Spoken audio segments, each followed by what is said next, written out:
Olá! Na nossa caminhada espiritual, existe uma palavra que é absolutamente central, a palavra serviço. Mas o que ela realmente significa? Hoje a gente vai olhar para isso não como uma lista de tarefas, sabe? Mas como a própria identidade que nos define. Vamos analisar um chamado que, olha, vira de ponta cabeça a nossa noção de grandeza. Vamos começar essa nossa análise. Para começar, vamos dar uma olhada nisto aqui. De um lado, a gente tem o que o mundo chama de grandeza, posições, poder e status. Do outro lado, o que o reino de Deus considera grandeza, humildade e entrega. É uma inversão completa de valores, né? É uma lógica que vai na contramão de tudo que a nossa cultura ensina a gente a buscar.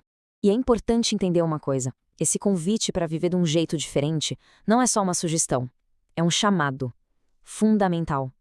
Servir não é uma atividade extra, sabe, para aqueles mais dedicados, não.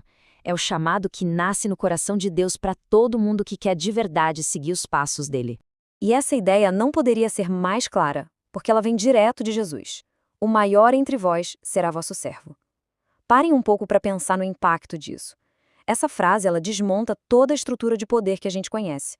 A verdadeira grandeza, segundo esse princípio, não está em ser servido, mas em se curvar para servir. É a regra de ouro do reino. Isso nos leva direto para o nosso segundo ponto, a renúncia do ego. Esse é, talvez, o maior obstáculo no caminho do serviço. Porque, para responder a esse chamado, a gente precisa travar uma batalha interna. Abrir mão da nossa necessidade de reconhecimento, daquela vontade de estar no centro das atenções. Mas o que significa essa renúncia na prática, no dia a dia? Pensa assim num projeto do trabalho. A renúncia é fazer a sua parte da melhor maneira possível, não para levar o crédito, mas para o time todo ter sucesso. É calar aquela vozinha que fica buscando aplausos, sabe?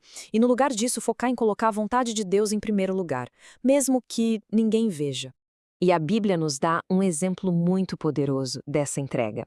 Vamos olhar um pouquinho para a jornada do profeta Isaías. Ele é a personificação da atitude de um coração que está completamente disponível, pronto para servir sem colocar nenhuma condição. Essa declaração de Isaías é o ponto máximo da rendição. Imagina só a cena. Ele está ali diante da glória de Deus, e a resposta dele não é de hesitação, não é, envia outra pessoa. Foi um sim na hora, total.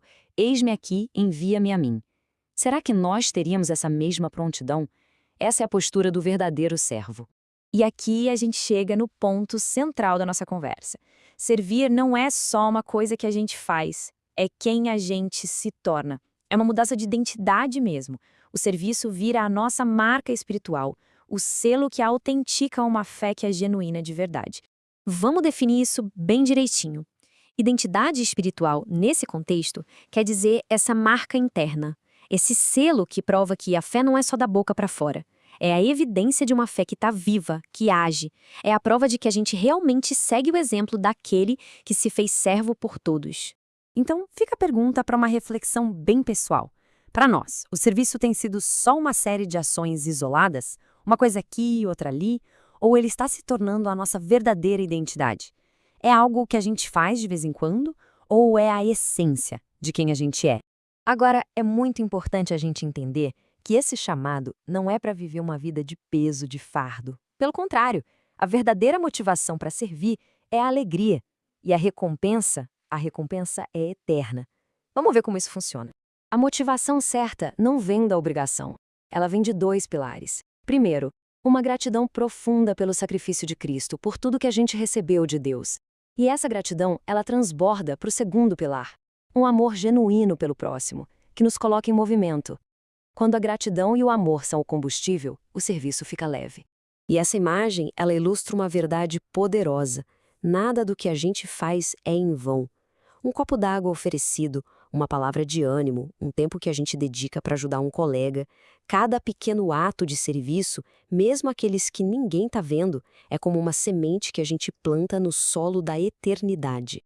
A gente pode não receber o reconhecimento das pessoas e, claro, isso pode frustrar às vezes. Mas a garantia que nós temos é esta: Deus vê. Ele não é injusto para se esquecer do nosso trabalho. Ele se lembra de cada ato de amor feito em seu nome. A recompensa final, aquela que realmente importa, vem dele. E para fechar essa ideia, Tem essa declaração de Jesus que muda tudo. Servir alguém que precisa, um vizinho, um colega, não é só um ato de bondade, é um ato de serviço direto a Cristo. Isso eleva o significado de cada pequena oportunidade que a gente tem de servir. E assim, a gente termina essa nossa reflexão com um desafio prático. Vamos olhar para o nosso dia hoje, para as pessoas na nossa casa, no nosso trabalho, na nossa comunidade. A quem podemos servir? Como é que a gente pode transformar essa identidade de servo em uma ação concreta, ainda hoje? A oportunidade está bem aí, na nossa frente.